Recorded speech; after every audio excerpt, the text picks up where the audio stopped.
If you are tired of hearing the question, what are you going to study? What are you going to do with your life? Then I'm here to help you. Hi, I'm Cheryl Bernardi, founder of Whole Person Academy, and I'm very excited to be sharing with you pathways into the new world of work. I know that things right now seem pretty scary, and you're probably asking yourself the question, do I have what it takes to survive in this crazy world? I wish I could be sharing this session with you in person, but we will have to just accept the fact that we have to do this on camera. So I hope that I'm able to convey some of my lessons that I've learned over 22 years in the working world. What I want to cover today is my own work journey, things that I wish that someone told me when I started, and I also want to issue an invitation to your hero's journey. That's going to be exciting. So I often tell people that I got my first job by accident. I was the first in my family to actually finish matric. It was 1997. It was 3 years after, the new South Africa, and 3 years into our new dispensation. So even though I had gotten accepted to study at WITS, and I was excited about the prospect, I had no idea about funding options or bursary, and my parents didn't really have a plan of what I could do in terms of work, and so I was just confused. I was really at a loss of what to do. All that I knew that I could do and enjoyed doing was writing, and I figured, well, I got A's for English in school, I got 100% for poetry, so I went down to my local newspaper and asked them if I could perhaps write articles for free, just to get some work experience. Well, it turns out that the editor was actually looking for a journalist, and that is how I got my first job, by accident. Since then, I actually studied part-time. I did my BA communication degree through UNISA, and I'll tell you a bit more about that just now. And I've had 14 job titles since then. I've worked in 8 different industries using my writing abilities and expanding that. And I'm currently in my 3rd career. So if it sounds different from your parents who maybe had one job role or one specific path, that's okay. Most of you as Gen Zs and fellow millennials will have multiple jobs and multiple careers in your lifetime. So this is the new normal, and I'm your friend. Let's continue along our journey. Currently, we are facing the COVID crisis. And that has meant that there is globally a loss of livelihoods for over half of the population around the world. So things are pretty daunting out there, and I can understand if you're feeling fearful and uncertain about what the future holds for you, because actually young people are most affected at the moment because of the COVID-19 crisis, because of lockdown and people not being able to go to work. One thing we do know is that people are resilient, and this too shall pass, and things will begin to get to a new normal soon enough. But you might be asking the question, when it's time for me to enter the world of work, Cheryl, how do I know that I'm going to make it? What are some tips and advice that you can give me to be able to know that if I do these things, I'll be able to get a handle on what I have to do? So let's start with things that I wish that I knew before I started working. This quote by M. Scott Peck is one of my favorites, and I go back to it often. He says, once we truly know that life is difficult, once we understand and accept it, then life is no longer difficult. I faced multiple difficulties in my life, and I've overcome them not because I'm anyone special, but just because I understood that life was not going to be perfect, it wasn't going to be rosy, it wasn't going to be easy.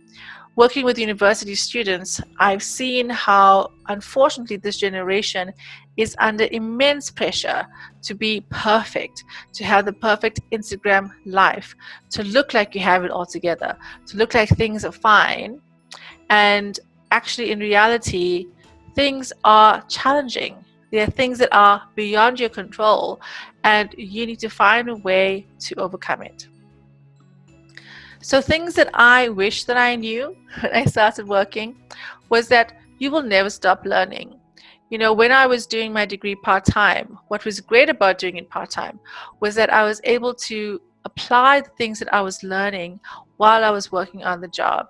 And I think that's something that if you are studying and then going into the world of work, you still have that gap of having to learn the theory and then apply the practical.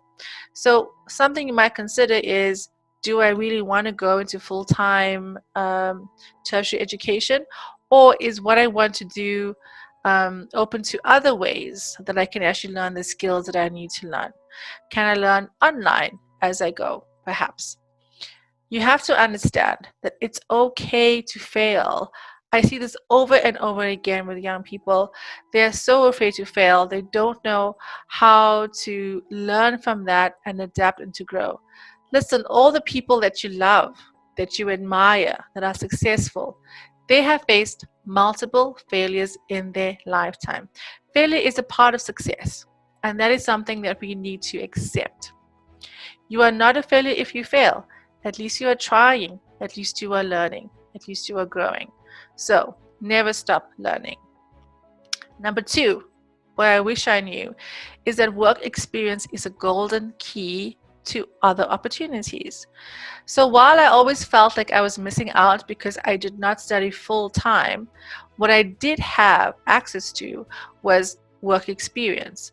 So every time I would apply for another job, it was much easier for me to find work than a graduate who had no experience. And that is because employers, potential employers, simply want to know, do you know how to show up to a place on time? Do you know how to report to someone? And can you get the job done? That is essentially why people ask for work experience. So if I were you, I would try to find ways to find work experience even now. Can you volunteer at a local SPCA, even your local theater or shops once they open again and the lockdown is over? Are there potential opportunities within your friend and friendship circle where you can go into their organizations or do some intern work or even do online interning with them just to learn about the way things work? I promise you that is going to be golden if you can get that now. The third thing I wish I knew when I started is that work is actually sacred. Dare I say, work is actually a holy thing. Holy. I say that because we spend a third of our lives working. The other third we spend sleeping. And the final third we do everything else. So it's a lot of time and energy to really hate your life. A lot of people will adopt the approach to work as being a burden or a curse, and you'll hear them hating Mondays, and you'll hear them loving Fridays and living for the weekend. And if you ask me, that is a very sad way to actually engage with work, because you are not fulfilling the purpose that you were made for. Every single person has a talent and a gift, and work can be exciting, and work can be fun, and work can be rewarding if you find the right kind of work that makes you come alive. And so the last thing, and there's many things, but I just picked 4 today, is money matters. This is something I wish I had a time machine. I could go back and shake my 20-year-old self and say, stop wasting your money, plan better. Because the financial decisions that you make in your 20s affects your entire life.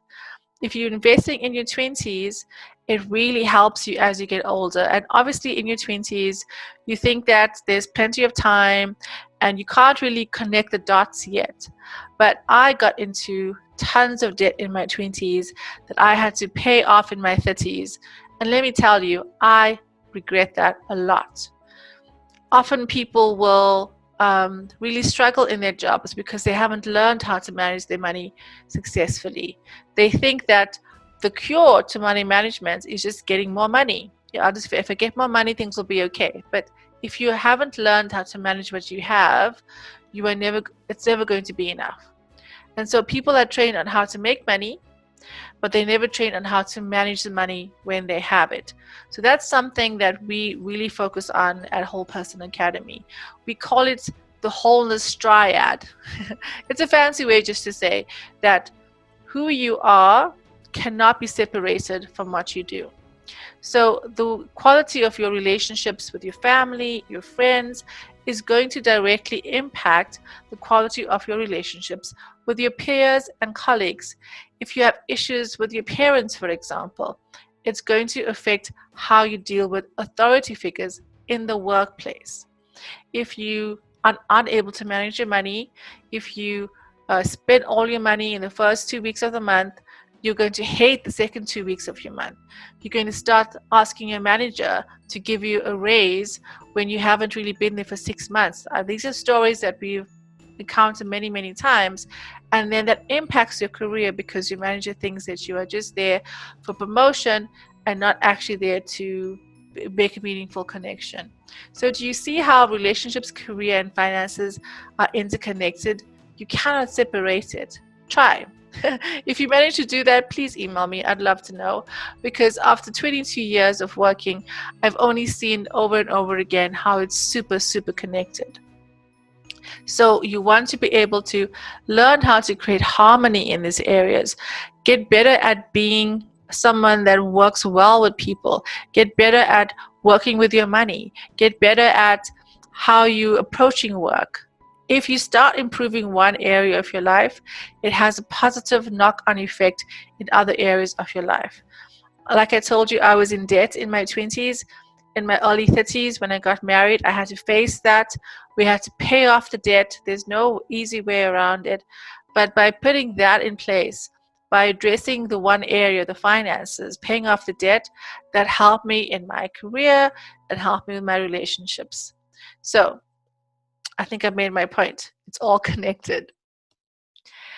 Now I want to talk about how can you become the hero of your story, because I can promise you that no manager or no job is ever going to give you what you're truly desiring, and that is a sense of self-worth and acceptance. You are valuable, and God has given you talents and abilities that will help the world, but work can never give you something that you need to have for yourself. Think about it like this, okay? Imagine this was work. Work is really ultimately what you put inside of it. It's an empty cup. It really can't give you anything. No job description can give you this. You put in your integrity, you put in your character, you put in your ethics, you put in your leadership, you put in your ability. So you are putting into work what eventually you will get out of it. So the hero's journey, like I said earlier, I loved stories and writing, and this has been something that we use to help people to understand the narrative of their life. How do I actually take control of my own story? So a disclaimer, I might just ruin every book that you might read in the future or movie that you watch, but I promise you it's going to be worth it. In any story that you love, we always meet the main character in the ordinary world, the person who does not know yet that they're the hero, who's going to become the hero in the story as it unfolds. That's you. And the hero's journey takes place in a special world where we take the ordinary out of the person and find a way to put the extraordinary in there. So the stage of the hero's journey follows these patterns. You firstly have a call to adventure. So right now, as you're watching this, you are considering potential pathways into an unknown future. You are thinking about leaving the safety of home, leaving the security of home, things that you've known for a long time, your friends at school, and thinking about how will you face this big bad world out there. You get an opportunity to cross the threshold and leave the safety of your normal world and go into this extraordinary space. For you, it could be studying at university and going into that new environment and learning how to transition into that space. Whenever you enter into a new world, whenever you go into a new transition phase of your life, you will always encounter a mentor and a guide, people to help to support you in your journey. And you will always be guaranteed to face the supreme ordeal, the great battle, the moment where you have to face your giant, where you have to face your fears and decide, am I going to allow the pain of getting better to be what I lead into, or do I want to accept the pain of staying the same? In order to lean into the pain of getting better, it means we take up the sword and we fight and we slay the giant. David, when he faced Goliath, knew that he had a prize that he wanted to win.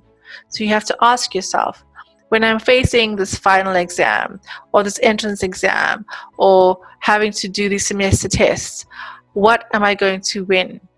And for that, you need to have a really clear vision, or at least some bigger picture of what you want to succeed at, what you want to achieve with your life. What do you want? What do you see as success for your life? And once you overcome that ordeal, you return home metaphorically as a hero. And this pattern has repeated cycles of learning how to be brave, learning how to be strong, facing the difficult things, because as we know, life is difficult and messy, but it's also exhilarating. I love this proverb. I've reflected on this at many difficult points in my own work life. It says, do you see a man or woman who excels in his work? He will stand before kings. He will not stand before unknown men. And so that really means that if you want to make a difference, if you want to be seen, if you want to be known, if you want to be noticed in the workplace, you actually just have to have good, solid character. That means showing up to your job, asking questions, being curious, giving it your best. Because ultimately, when you do that, you are exhibiting character, and good character always gets the promotion. And I can testify to that. So you might be asking, okay, Cheryl, that's great. I want to be the hero. I have to face uncertain things, but give me some more meat. How am I actually going to relate this to the world of work? So let's bring it back into the current reality, right? There's challenges of COVID. We have to look at some new roads of possibility here. So let's look at what was before. Okay, something that your parents can identify with. They were told, do well at school, go to university, get a job, get promoted, buy a house, a car, possibly get into debt, keep getting promoted to keep up the debt, but there's this constant financial stress of having to keep things going and then eventually retire and hope that you have enough money to retire. I've seen this pattern in many forms in the various places I've worked at. So fortunately, there are emerging pathways because people are looking at this pathway and thinking there has to be more to life than just this. Okay, so what is that? And that looks like finding work that you love, not just looking for a job, because a job description can never define who you really are. Finding work that you love took me over 20 years. It was a process of understanding what it was that I really enjoyed. It was a process of doing difficult work. And now I'm finally at a point where I know that my passion and my abilities and what I want to do and what people will pay for is actually my sweet spot. So it takes a while to get there, but the process is definitely worth it. The major shift in terms of the new pathway of work is a new perspective. So what we previously had, as we saw in the previous slide, was one conventional pathway. So they would say, find a single path and follow it. What do you want to do with your life? Follow that path. And you might have heard your parents even say, a jack of all trades is a master of none. And that is actually flipped now, because what you want to do is build a portfolio of skills. You actually want to master multiple crafts, multiple skill sets. So you aren't just looking for one job, but you're breaking up the different components of your character and your skills and abilities and saying, I can actually sell these skills to various possible clients and employers instead of just one employer. So one of the essential life hacks is develop a wide range of skill sets. Make yourself sellable. And in order to do that, you can live, work, and love from a place of wholeness, because your job is not going to satisfy you. So how do you explore these new roads? We looked at how to pay attention to what interests and excites you. For me, it was knowing that I had an ability to write, and that core skill really helped me over many years to develop multiple skill sets from that. So what is your golden seed of greatness? I would like to say it that way, that is going to help you develop different passions and interests and skill sets. Explore that, expand that, test it out in different work contexts. Make sure that you're also thinking as an owner of a business and not as an employee. And start very early with money management. Do not fall into the trap of living beyond your means, because when there's a crisis like COVID, for example, and people are overextended, it puts them into a tailspin. And it's very negative because they aren't able to dig themselves out of that hole. So you want to also experiment with different work scenarios. There is now evolving alternate workforce options. So we're looking at contract work, maybe getting a fixed term contract versus a permanent contract. I think post-COVID, most companies are going to be adopting these new possibilities and avenues of expanding their employee skills. Looking at a gig or crowd work. Gig work just means doing one specific task for one specific employer over time, or crowd work means that you are competing with other people with the same skill set for specific tasks. So it's more around shifting into tasks and skills that are sellable versus a one kind of, holistic salary or job description. You also want to make sure that you develop multiple streams of income. Depending on one salary is no longer a good idea. Your job security is the side hustle and multiple streams of income, because that is going to help you to have much better financial stability. So in closing, what are the characteristics of the new worker? He looks like someone who is coachable, someone who can get feedback, someone who is a public person, who's learned how to communicate his abilities and value and interest in a meaningful way, someone who is resilient, who is a fighter, who's not afraid to stand in the moments of fear and push through them. And also, he looks like a leader, because that is what we need much more of now.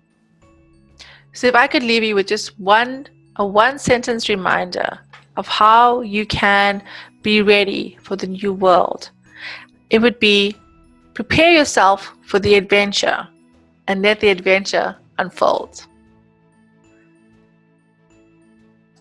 I wish you all the best with the rest of the career day. We are on social media, and you can follow us there on LinkedIn, Facebook, or Twitter if you'd like to know more about our approach to wholeness in the workplace. We also offer one-on-one coaching and personal development profiles. If you are interested in learning how to adapt to the workplace, what is your specific personality profile, what would be the best environment for you to grow and develop in, and we'd love to help you. So get in touch with us. And don't forget, prepare for the adventure and let the adventure unfold.